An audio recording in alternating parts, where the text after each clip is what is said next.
Hello friends, कैसे आप सभी। आई होप कि आप सभी अच्छे होंगे। तो फ्रेंड्स, एक बार फिर से स्वागत है आपके चैनल माई एजुकेशन ड्रीम पर।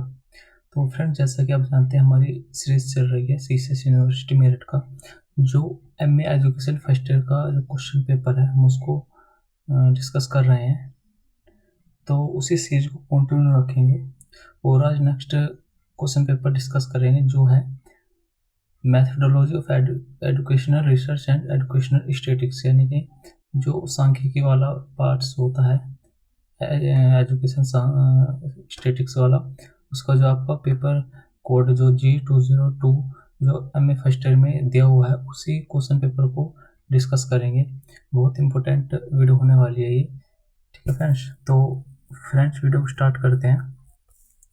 देखिए फ्रेंड्स, ये जो क्वेश्चन है ये भी 100 मार्क्स का ही क्वेश्चन है। इसमें भी आपको 5 क्वेश्चन करने होते हैं, ठीक है फ्रेंड्स। तो इसका थोड़ा पैटर्न अलग है। इसमें 20 क्वेश्चन का आई थिंक 20-20 नंबर के दिए हुए हैं एक क्वेश्चन, और जैसे भी होगा आगे देखते हैं कि कुछ क्वेश्चन 10 मार्क्स के भी हैं, ठीक है। तो स्टार्ट करते हैं। तो फर्स्ट क्वेश्चन है, साहित्य पुनर्वलोकन के स्रोत क्या है? पुस्तकालय का इस हेतु उपयोग किस प्रकार का जाने चाहिए, यानी कि रिव्यू ऑफ लिटरेचर। देखकर जब आप रिसर्च करते हैं तो उसमें एक लिटरेचर रिव्यू बहुत इम्पोर्टेंट टॉपिक या स्टेप्स होता है, जो कि जब आप रिसर्च करेंगे तो आपको इस चीज़ का पता होगा कि जो देखिए जो रिव्यू ऑफ लिटरेचर होता है वो क्या होता है कि कोई आप किसी टॉपिक पर रिसर्च कर रहे हैं, ठीक है फ्रेंड्स। तो जो आप रिसर्च कर रहे हैं, आपसे पहले उस टॉपिक पर क्या काम हो चुका है, क्या वर्क हो चुका है, उस चीज़ का आप रिव्यू करते हैं जब, तो उसको लिटरेचर रिव्यू बोलते हैं, ठीक है फ्रेंड्स।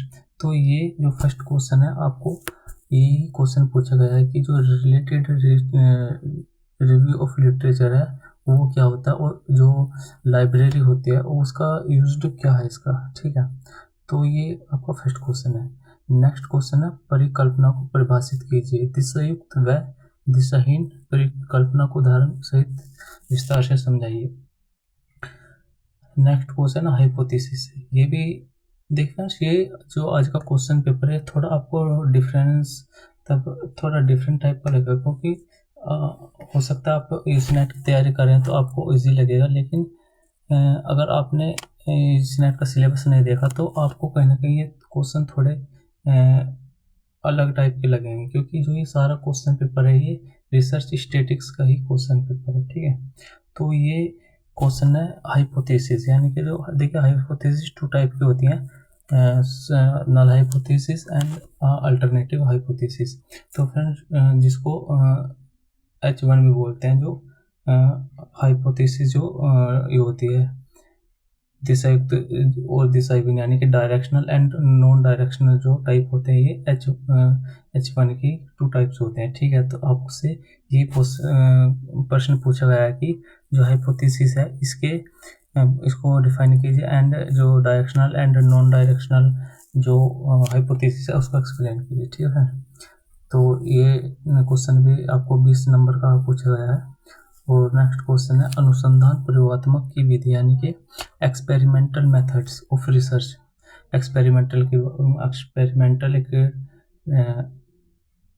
एक टाइप का रिसर्च होता है, तो उसकी जो मेथड्स होते हैं उसके बारे में आपसे क्वेश्चन किया गया है, ठीक है। नेक्स्ट है कि किसी 2 पर संक्षिप्त टिप्पणी लिखिए। देखिए समराइजेशन करके लिखना आपको ऐसे टाइप का। तो ये इसमें दिया गया है प्रश्नावली के प्रकार, यानी कि टाइप ऑफ क्वेश्चन है, एंड इन्वेंट्री यानी कि सूची पत्र।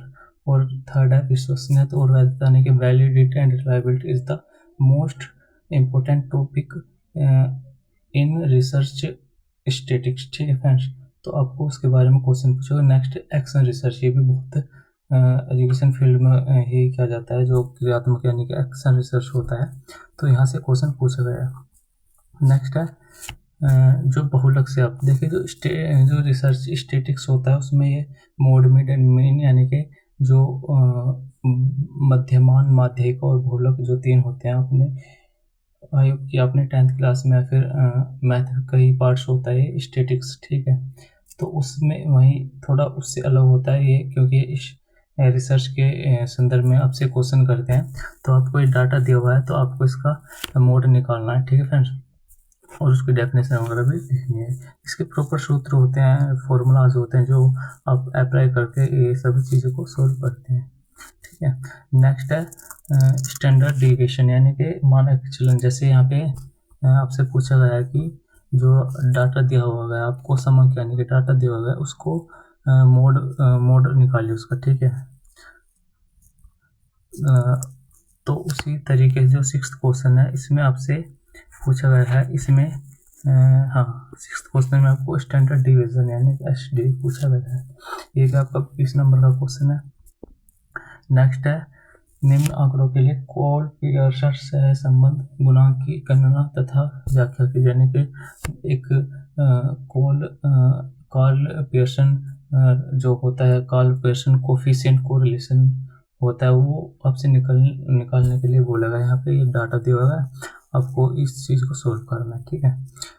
नेक्स्ट क्वेश्चन है कि जो ये यहाँ पे भी एक सब क्वेश्चन टाइप का बनाया हुआ है कि 2 प्रशंसित टिप्पणी लिखनी है आपको, ठीक है। जैसे कि चरों के प्रकार यानी कि टाइप ऑफ वेरिएबल्स, और नेक्स्ट है विधियां बनाम रणनीति यानी कि मेथड्स एंड स्ट्रेटेजी, की स्ट्रेटेजी क्या होती है और मेथड्स इनका जो डिफरेंस होता है उसको आपको यहाँ पे डिफाइन करना है। और नेक्स्ट है प्राथमिक व द्वितीयक संबंध यानी कि प्राइमरी एंड सेकेंडरी डाटा, ठीक है, ये भी बहुत इंपॉर्टेंट है।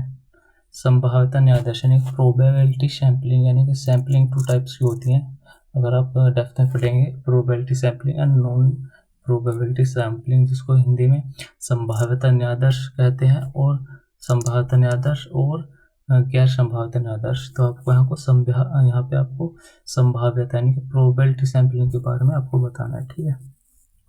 तो फ्रेंड्स आई होप कि ये आपको क्वेश्चन पेपर समझ में आया होगा। आप स्क्रीनशॉट लेकर या फिर जैसे भी क्वेश्चन पेपर को अपने पास सेव कर सकते हैं। तो आई होप कि आपको वीडियो हेल्पफुल हो रही होगी।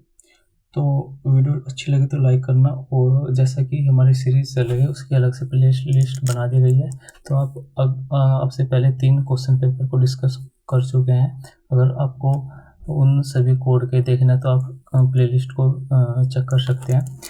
तो मिलते हैं किसी नई वीडियो के साथ, तब तक के लिए गुड बाय, टेक केयर।